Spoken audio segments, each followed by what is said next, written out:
Chelsea versus Copenhagen, second leg, Stamford Bridge, a must-win match for Chelsea. This is a big match for us to advance in the Europa League Conference League. This is a spot for us to win at least something this season, which I think is going to be massive for this club.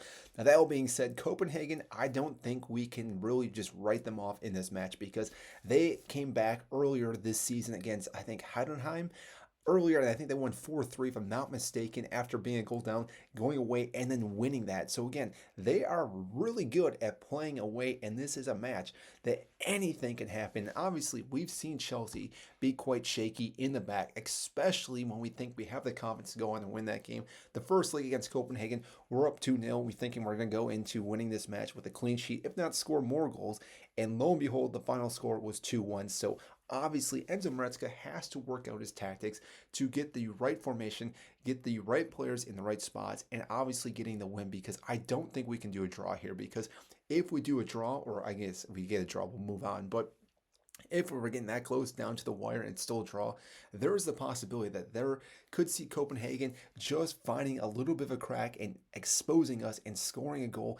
And therefore, again, once you go in extra time, anything can happen. And as we know, that can lead to multiple issues for the Premier League season, because then we do play this Sunday against Arsenal, and that's obviously a must-win match for us as well for our title chances, or for our top four chances for next season for Champions League. So looking at the squad, I'm really quite surprised. I think Robert Sanchez gets the start again after a big win this last time with him.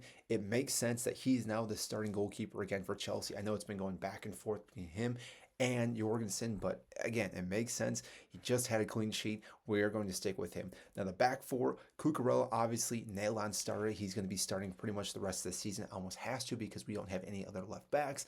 But again, he's been playing out of his mind. In my opinion, he's been our best player this season, but he's playing that left back position.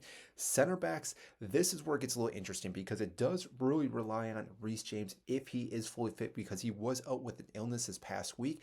I think if he's fully fit, he starts as our right back, which then allows us to actually then go Tosin, and I want to say Fofana. And yes, I know this is a little bit of question mark, because we're going to then leave out Levy Colwell, but I think Tosin and Fofana make the better pairing.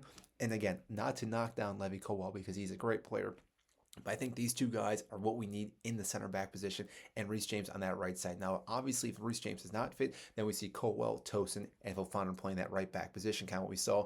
Cucurella moves up into the midfield, and it's almost a back three, but still, those are the players I would expect to see. Now, midfield-wise, again, this pretty much writes itself. Concedo, Enzo, the pairing itself, they are playing a lot better. I think the more they get to keep playing, the better we keep seeing them playing, and they should be able to dictate the midfield. Now, I know we had Dewsbury Hall start last leg in that first round.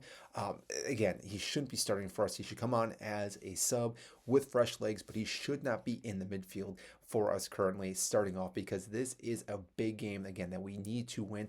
Having in the midfield, I think, is a weak link for Chelsea, and therefore again, Copenhagen definitely expose that area, and therefore again take advantage of that, and we do not want to see it. So starting those two players, and yes, I do understand we do have that match against Arsenal, which I mentioned earlier, and we are trying to worry about tired legs, but like I said, this is a must-win match. We have to go out there, play with our best players that we can possibly play with, and get a win. So again, those guys in the midfield, obviously Cancelo sits a little deeper, Enzo moves up.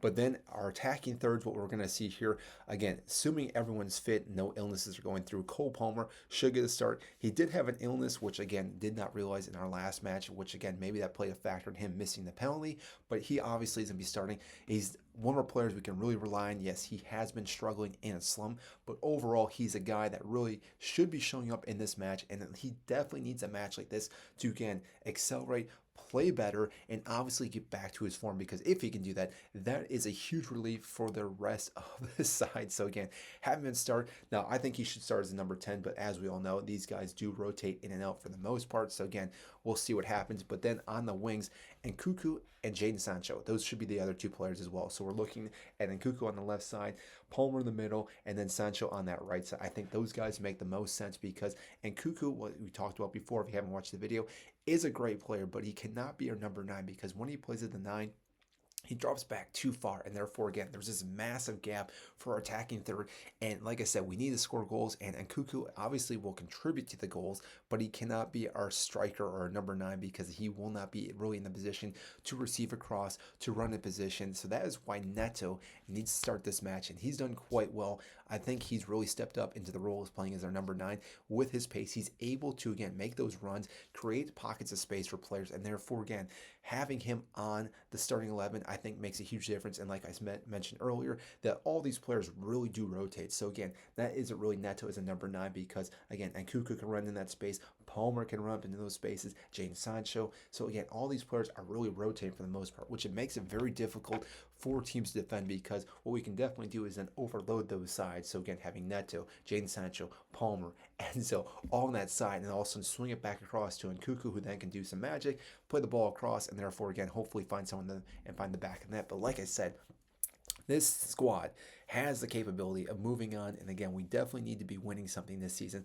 This match, though, is a big testament for Chelsea and the season because if we lose this, get knocked out of the Conference League, it could have a massive effect for the rest of the season with the conference with these players because obviously getting knocked out of the Conference League is a big blow to these players, their confidence, and therefore, again, then if we lose to Arsenal, we could definitely see ourselves just sliding down the table, and who knows where that could end us at the end of the season. But if we win this, builds confidence, goes in the Arsenal game. Arsenal have obviously been struggling as well. We beat them, get all 3 points. We are then 3 points off second, which is, again, quite remarkable with how poor we've been these last couple of months. And then obviously we're playing in the next round in the Conference League. So overall, I think Chelsea have a good opportunity to really, again, gain some more confidence in this match. And obviously I want Cole Palmer to score a goal here as well.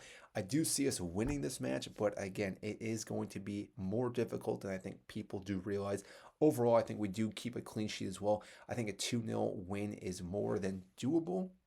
It really does depend, though, how Copenhagen first comes out. And obviously, they have to, again, attack and come over their show. They can't just sit back through the entire match, all 90 minutes. And Chelsea really shouldn't sit back either because if we do sit back, it just really allows Copenhagen to attack us more, and therefore, again, eventually they will break us down. So as long as Chelsea play their free-flowing football possession that we've been doing as of lately, I think, again, we do dominate the midfield, we do dominate possession, and therefore, again, we get all 3 points or get the win and move on to the next round, and therefore, again, getting closer to lifting silverware this season. So I do want to know, what do you guys think? Do you think Chelsea really have to worry about this match, or is it one of those that we can definitely rotate some players, keep some players fresh for our match against Arsenal, or do we have to go as strong as we possibly can in this match? Comment down below. I greatly appreciate it. And if you made it this far, I also recommend checking out the book I wrote, How to Win Like Pep. It's a book I wrote recently, so again, it more than helps me out if you do check it out. You don't have to, but obviously, again, I would like to if you did. And if you aren't subscribed to this channel, definitely do that. Hit the button down below, and I will see you in our next video.